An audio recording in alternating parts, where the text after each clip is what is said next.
Listo, muchísimas gracias. En primer lugar, agradecer nuevamente la invitación brindada por el Club de Enfermeros. El día de hoy vamos a desarrollar un tema que me apasiona bastante, que es el manejo de emergencias médicas, un tema muy amplio.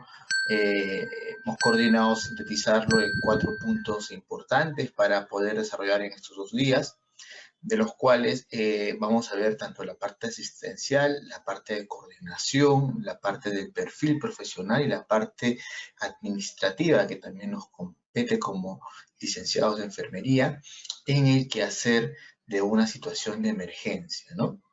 Muy bien, sean todos ustedes bienvenidos a esta primera sesión. Los tópicos que vamos a tratar, los dos primeros van a ser los siguientes, ¿no? Enfermería en el prehospitalario. Vamos a ver qué es un accidente o un evento masivo, qué tipo de triaje vamos a utilizar en un accidente masivo, riesgo biológico y epidemiológico como el que recientemente hemos tenido con la epidemia del SARS-CoV-2, ¿no? El traslado de heridos a una zona segura u hospitalaria. Y en el siguiente punto vamos a tener primeros auxilios, lo básico que todos conocemos para refrescar un poquito qué de novedades ha habido, qué cambios quizás. Yo he conocido un poco de quemaduras hace unos 15, 20 años, habrá habido alguna diferencia, se sigue haciendo lo mismo. Hemorragias, heridas, fracturas, ¿no? Veremos algunas complicaciones cardiovasculares también que son importantes, ¿no? Aquellos que estuvieron en la anterior ponencia que también explicamos bastante lo que era un electrocardiograma, eso es un previo al electrocardiograma, lo que podríamos encontrar pues en una emergencia, ¿no? Y el día de mañana vamos a hablar acerca de enfermería en el hospitalario, reporte de condiciones de triaje, triaje en base a la identificación del paciente, el triaje que se hace en las clínicas, dependiendo pues de la acreditación o el sentido de atención y calidad que quieren brindar a su paciente. Hay triajes que son basados en la atención del JCI, otros del ASI, otros con la calidad de MINSA, que también tiene su propio control de calidad, ¿no? Entonces, ¿cuál es el que utilizamos? ¿Cuál es el que utiliza mi institución? Hablaremos un poco del triaje ESI, no sé si han escuchado el triaje ESI, uno de los más importantes para mí, que me parece un triaje muy innovador y fácil de clasificar a los pacientes, que también los veremos el día de mañana. Aseguramiento de la vía permeable, uno de los primeros puntos que se debe ver como emergencista o la atención a una emergencia, siempre será la vía aérea, ¿no? La revisión de dispositivos de accesos y el coche de paro. Todo centro de emergencia de manera diaria o inclusive cada 12 horas en cambio de turno debe revisar sus dispositivos y accesos, debe hacer el control del coche de paro. ¿Qué tiene mi coche de paro? ¿Cuál es el orden del coche de paro? ¿Qué hay detrás del coche de paro? ¿Qué debe haber encima de mi coche de paro? Tenemos que hablar de todo eso, bueno, en la sesión siguiente, que es el punto número 3, ¿no? Vamos a hablar ya con ello de la monitorización hemodinámica en las diferentes situaciones que nos presente en una emergencia, ¿no? La monitorización hemodinámica en base a nuestros signos vitales o algún dispositivo tipo un monitor multiparamétrico nos va a dar información constante de la condición de nuestro paciente. Y finalmente hablaremos de algo muy importante, no escapa de la ética, de la enfermería, las situaciones especiales en el ámbito clínico, ¿no? Hablaremos del personal, justamente de la moral y la ética del emergencista, si hay acá unas coordinadoras o jefas de emergencia o futuras jefas que quieren ser, ¿qué son los retenes? ¿Cuál es el objetivo de un retén? ¿Por qué es necesario siempre tener especialistas? ¿Por qué no se puede trasladar a alguien de una sesión de atención hospitalaria o de una sesión de infectología o de qué sé, una sala de quirúrgico a emergencia? ¿Por qué no es lo mismo? Cubrimos a veces la falta de personal con otro de otro ámbito, pero ¿por qué no es lo mismo? Porque existe la especialidad. De igual forma, el emergencista, ¿por qué no puede abarcar otras especialidades? Obviamente lo vamos a ver mañana, ¿no? De las condiciones estructurales, fluido eléctrico, una emergencia masiva, imagínense, el centro de emergencia que tiene que último irse todos los recursos, tenemos que contar con electricidad durante toda la atención de la emergencia, ¿no?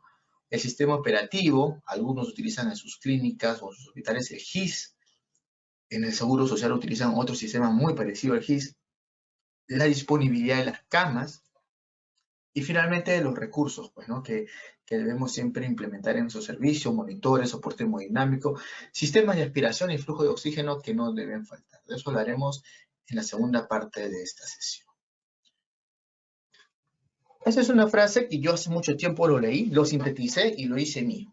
Y cuando tengo estudiantes, trato siempre de que esta frase quede bien clarito antes de capacitarlos para que noten la importancia de lo que es ser un emergencista o estar en un evento presente dentro de una emergencia, que puede ser también en la calle. No hay mayor riesgo para una víctima que ser atendido por una persona empeñosa pero ignorante. Tenemos gente que durante un accidente de tránsito, un sismo, una descarga eléctrica a un trabajador dentro del mismo salud ocupacional, ¿no? Personas que efectivamente pueden responder, tienen una actitud, una proactividad, no se quedan fríos, su cuerpo les demanda una actividad para asistir, pero no conocen cuál es la verdadera actividad y por ello pueden poner en riesgo la vida de un paciente, pueden hacer un traslado equivocado, pueden comprometer el eje cabeza-cuello con una vertebral, pueden ampliar una lesión por perforación, pueden generar un sangrado interno solamente por la posición en la que se la puede dejar, o puede a distancia de tiempo, o sea, posterior al evento, dejar unas secuelas que quizás inicialmente no podrían estar, ¿no? Por ejemplo, los más conocidos que se evidencian son cuando se incendia o hay el incendio de una persona y no se apaga el fuego, por ejemplo, el uso del extintor, ¿no? Ya hemos tenido 3, 4 víctimas hace poco que lamentablemente, pues, en la desesperación, el uso del extintor perjudicó y redujo mucho la expectativa de vida del paciente posterior al evento. Se apagó el fuego, pero esa no era la forma, pues, de apagarlo. Siempre cuando explico esa parte me dicen, pero nadie hace nada, hay que tratar de solucionar el problema en el momento que se encuentre con lo que hay.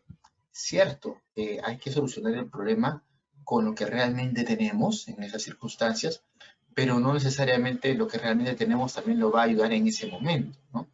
Hay que pensar en ese paciente, en un ser que va a necesitar asistencia no solamente en ese momento, sino posterior. Y hay que reducir la cantidad de daño. También no hay que deslegitimar que existen personas que saben, efectivamente, que tienen el conocimiento, pero dado se enfrentan a una emergencia, el cuerpo no responde, se quedan fríos, no hay una reacción activa, ¿no? Eh, Les impacta la imagen que ven, una amputación, una caída, un sangrado, una convulsión, y por más que se hayan capacitado y hayan dado muchos cursos quizás, la parte pues actitudinal, la parte de la primera respuesta emocional a veces traiciona y se quedan fríos. Entonces, en esa parte nosotros no podemos entrenarnos, es parte de la personalidad de cada uno, pero se sugiere que si a las personas que me escuchan les gusta, aman, desean participar en un evento de emergencia, pues hay que quizás asistir también a alguna sesión de concertación, no tratamiento psicológico, pero sí de concertación para conocerse un poco más y ver por qué esa respuesta no es como esperábamos, ¿no? Muchas personas que sí, evidentemente, vuelvo y repito, son muy capaces, pero la respuesta en ese momento es tardía, no responden efectivamente, no con eficiencia. Para finalizar, en esta parte, esta frase tan cierta, no porque hay muchas personas significa que va a haber suficiente ayuda. Hoy por hoy nos damos cuenta de eso. No porque muchos rodean a una víctima significa que va a haber suficiente ayuda. La sociedad de hoy está muy enmarcada al grabar, al seguir, al guardar quizás escenas en vez de utilizar su medio móvil, su celular, para poder pedir ayuda, ¿no? Se niegan a hacerlo y cuando alguien decide hacerlo, usted se acerca al herido, lo primero que va a escuchar van a ser críticas. No lo toques, no lo muevas, no lo mires, échale agua, dale de tomar agua, dale aire. Entonces, son cosas que no sé si les ha pasado a ustedes dentro de una emergencia en la calle, particularmente si he tenido las oportunidades, la gente graba, da indicaciones, pero nadie ayuda. Entonces, el otro perfil que debe tener siempre el emergencista es tener un carácter determinado, indicarle a las personas, pedir que se retire, solicitar la ayuda con otra persona que le pueda dar la mano, que se sienta en confianza y entre 2 es suficiente para ayudar a esa persona, es suficiente. Los demás solamente están interrumpiendo una acción que usted podría, solo con otra ayuda más, solucionar. No esperen una ayuda, no esperen una eficiencia, no esperen de las demás personas también de que sean objetivas con usted. Usted tiene que tener una disciplina, un carácter, poder responder activamente y evitar que esa persona que usted trate de rescatar tenga las mejores condiciones en ese momento y también las mejores condiciones cuando sea trasladada o evacuada. Y así entramos a enfermería en el prehospitalario. Conducta paz, proteger, avisar y socorrer. Mucho hemos hablado acerca de esto, ¿no? Proteger. Análisis de escena. Analizar la escena donde yo voy a introducirme para darle asistencia. Si es una escena donde hay una casa que se está cayendo, creo que todos han visto la escena del bombero que quiso rescatar y le cayó encima un congelador, ¿no? Eso ameritó una sanción para sus compañeros, una acción arriesgada que cobró una lesión a una persona. Primero se protege al rescatista, primero se protege a la persona que va a dar el auxilio, porque esa persona es la que va a prestar la acción que va a rescatar a otra persona.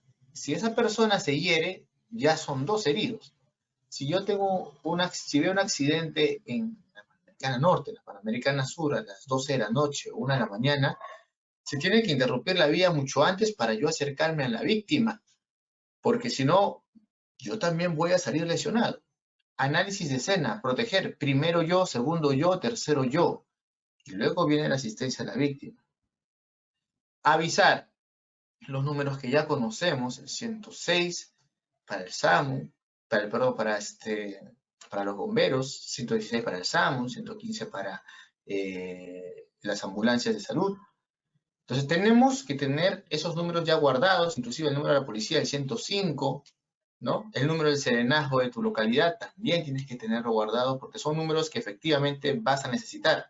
Ahora, el de los bomberos es un número que lo puedes inclusive utilizar no teniendo saldo en tu celular, ¿no? No tienes saldo, igual tú llamas como emergencia y aparece el número de los bomberos activo. Te piden algunos requisitos y te piden algunas indicaciones finales puntuales, como por ejemplo la cantidad de víctimas, la cantidad de conscientes e inconscientes, y si usted está en la escena. Y eso es importante, ¿no? La persona que avisa, la persona, si soy yo o si yo delego esta responsabilidad de avisar a alguien que llame a los servicios de emergencia, debe estar en el lugar. Muchas veces se ve esta situación.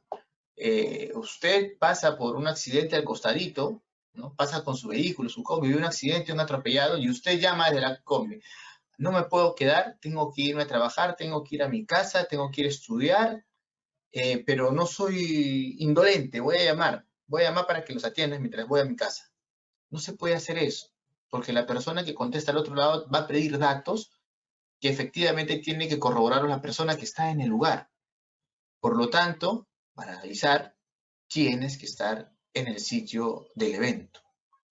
¿Ya? Es importante eso. No se llama la asistencia de emergencia si vas a estar de pasadita, si te enteraste, si lo llamas desde lejos. Así no es, no funciona, ¿no? Y número 3, ya una vez tú estás seguro, una vez va a venir un grupo de apoyo con atención especializada a darte la asistencia, te acercas a socorrer con los conocimientos que tú tienes, con las capacidades que tú tienes, lo que tú has entrenado, lo que tú has visto, lo que quizás, si no vas a ayudar, al menos disminuir el dolor, ¿no? No share, no maleficencia. Uno de las 4 normas de la bioética. Si no puedo hacer el bien, evito hacer el mal, ¿no? Entonces, en la 3 vemos eso socorrer. Actuamos según sabemos y como corresponde, o evitamos hacer el mayor daño. Quizás puedo ir monitorizándole, el pulso, la respiración, al menos lo dejo en posición lateral de seguridad y espero que venga. Si no sé dar alguna atención, no sé dar RCP, no sé inmovilizar, no sé atender quemaduras, hemorragias, bueno, es algo que vamos a aprender hoy día. Pero si se te nubla, al menos estabilizarlo al paciente o ponerlo en una posición de seguridad, ¿no? Me había olvidado que en el proteger también es posible, dependiendo si el paciente está consciente o no, trasladarlo a una zona más segura, solo al paciente. Si está en un lugar donde está húmedo, si está en un lugar donde puede haber fluido eléctrico, si está en la Panamericana y lo podemos orillar fuera de la pista, si está de repente en una casita donde ya se está cayendo el techo y sacarlo siquiera a la calle, ¿no? Te va a ayudar, ¿ya? Pero una vez que tú estés protegido, ¿ya? Muy bien, muy bien. Y acá están los números que les mencioné, el 116 de los bomberos, el 106 del SAMU, el 105 de la policía, el salud era del 107, acá tuve un error, el 105 de salud, no, el 105 de la policía y 107 de salud. Y sí, efectivamente, serenazgo de la localidad. Ahora, vuelvo y repito, ¿no? Son tres pautas principales que te preguntan cuando tú contestas en el SAMU, ¿no? Cantidad de heridos, conscientes e inconscientes, ¿no? Y características del lugar donde te encuentras, ¿no? Si tú eres un personal de salud que está llamando, te van a pedir tus datos, tu número de colegiatura, ¿no? Particularmente cuando sucedió hace unos 2, 3 meses cerca de un centro comercial, una caída desde el puente de un adulto mayor, llamé a SAMU, llamé a bomberos, llamé a policía. Quien llegó primero en mi caso fue la Policía Nacional, ¿no? Claro que trajeron una camilla rígida, pero no había mayor experiencia. Entonces ahí viene el empoderamiento del enfermero, ¿no? Usted conoce, sí, yo soy licenciado, necesito trasladar a este paciente a la institución de salud más cercana. Usted nos indica cómo hacer, ya, te haga la tablilla para acá, dos para acá, dos para acá. Usted dirige a la policía, porque la policía a veces tiene entrenamiento, pero también, pues no es que lo sepan todo. Tienen, sí, son muy adiestrados, son muy disciplinados, pero una guía no está de más. Si usted tiene la capacidad de guiarlo, lo guía con disciplina y con firmeza, ¿no? Porque también si ellos te ven con una actitud muy vulnerable, no te vas a ganar allí el respeto ni tus indicaciones van a sonar importantes, ¿no? O sea, usted debe manejar un equipo, ¿no? Un equipo que para usted se le va a presentar. Los que le quieren ayudar y son firmes en la ayuda es su equipo. Usted no elige, ellos vienen. Muy bien. Accidentes masivos. En los accidentes masivos se definen situaciones como en las que existen múltiples víctimas, ¿ya? Y los sistemas de emergencia para la atención se desbordan, no pueden recibir más. Eso ya se considera una emergencia masiva, cuando hay una situación donde la cantidad de víctimas va a desbordar en la emergencia. De por sí sabemos que las emergencias en el sector público, en los hospitales, ya está desbordada o semidesbordada, si no es el caso, ¿no? Las emergencias tienen que clasificarse y muchas veces en la clasificación demanda que sí, todos son graves o todos son muy graves, ¿no? Y las camillas están ocupadas por el uso diario, por las emergencias continuas, ¿no? Más allá de la emergencia masiva. Entonces, existe un sistema también en ellos donde se comunica, ¿no? El SAMU no solamente queda en trasladar, sino en avisar disponibilidad a veces de camas porque sus ambulancias tienen que distribuirlas a los hospitales. Y efectivamente indican, quedan 8 camas en Hospital Baiza, quedan 7 camas en 2 de Mayo, Almenara quedan 5 camitas, y empiezan a distribuirlos, ¿no? Con la consideración de que se atiendan justamente los más graves, ¿no? Y de esa forma, pues, logran descongestionar a las emergencias que de por sí ya están congestionadas, ¿no? Si el accidente o el evento no se logra controlar en los 15 minutos, ya se convierte en un accidente masivo que es considerado una alerta, ¿no? Una alerta a los hospitales más cercanos todavía, ¿no? Por ejemplo, si estamos hablando del rango de Loaiza, 2 de Mayo y Almenara, entonces se le avisa a los que están más cercanos a ellos, que pueden ser Cayetano Heredia, el Hospital Daniel Alcides Carrión, el Villa María del Triunfo, ¿no? Ya otros hospitales dentro de la región que puedan estar más cercanos para recibir más víctimas, ¿no? Ya se convierte en una alerta, ¿no? Pero bien, vamos a ver unas imágenes que tal vez nos traen malos recuerdos, ¿no? Tenemos en la parte superior izquierda el incendio de Mesa Redonda, ¿no? En diciembre del 2001, tenemos las víctimas de Utopía, ¿no? Un incendio que hubo en una discoteca donde muchos murieron aplastados por una puerta de salida que era angosta o que estaba cerrada. Hubo un periodo bastante frecuente de buses que caían a los ríos en la carretera central, sobre todo en épocas de febrero, marzo y abril, por los huaicos. El caso Restobar de Tomás, donde efectivamente también en una discoteca de un segundo piso hubo una intervención policial, salieron por las escaleras que eran angostas para una o dos personas y cayeron muchachos unos dentro de otro con la puerta cerrada, ¿no? Habiendo víctimas. Y quién no olvida, pues, 2007, sí, creo que todos hemos tenido, o sea, hemos estado vivos desde 2007, no creo que alguien de 15 y 6 años por acá. El gran